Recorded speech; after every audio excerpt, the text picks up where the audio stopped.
लद्दाख में चीन की आक्रामकता के चलते एलएसी पर लगातार हालात तनावपूर्ण बने हुए हैं।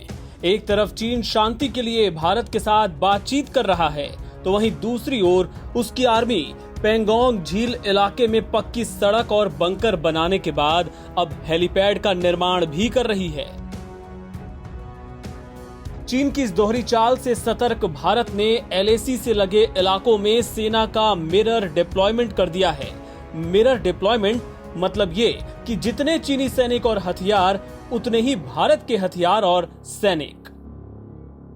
पेंगोंग झील के फिंगर 4 इलाके में चीनी सैनिकों की संख्या में अचानक हुए इजाफे से ड्रैगन के इरादों पर शक पैदा हो रहा है।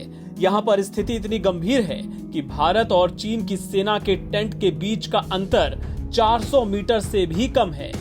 दोनों देशों के सैनिक अग्रिम मोर्चे पर तैनात जवानों को आसानी से देख पा रहे हैं। सूत्रों के मुताबिक चीनी सेना का गश्ती दल अब फिंगर 3 के इलाके में छोटे छोटे बंकर बना रहा है। वे अब भी भारतीय पेट्रोलिंग पार्टी को फिंगर 2 एरिया में वापस जाने के लिए कह रहे हैं। फिंगर 4 एरिया में चीन पहले ही कई बंकर और कच्ची सड़क को पक्का करने में जुटा है। सूत्रों के मुताबिक चीनी सेना का यहां से पीछे हटने का कोई इरादा नहीं है।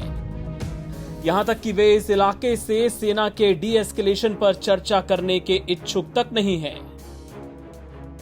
चीनी सैनिकों ने पेंगोंग सो के करीब 8 किलोमीटर लंबे इलाके पर कब्जा कर रखा है।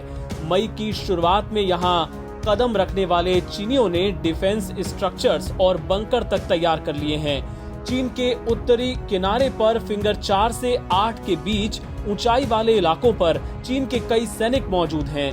ऐसे वक्त में जब गलवान घाटी और हॉट स्प्रिंग्स को लेकर भारत और चीन के बीच बातचीत चल रही है, चीन ने यहां पर अपनी मौजूदगी काफी बढ़ा दी है। पेंगोंग सो के उत्तरी किनारे पर मई के शुरुआती हफ्ते में करीब 13,900 फीट की ऊंचाई पर चांगला पास के नजदीक 5-6 मई को दोनों तरफ के जवान टकरा गए थे। इसके बाद से चीनी सैनिक भारतीय जवानों को फिंगर 4 से पूर्व में जाने नहीं दे रहे। एक सीनियर अफसर के मुताबिक भारतीय सेना के मैप साफ तौर पर यह दिखाते हैं कि एलएसी फिंगर 8 से उत्तर से दक्षिण की ओर जाती है।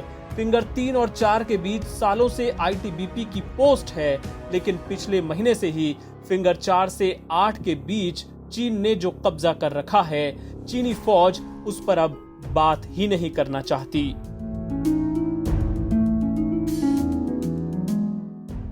एनबीटी ऑनलाइन की रिपोर्ट।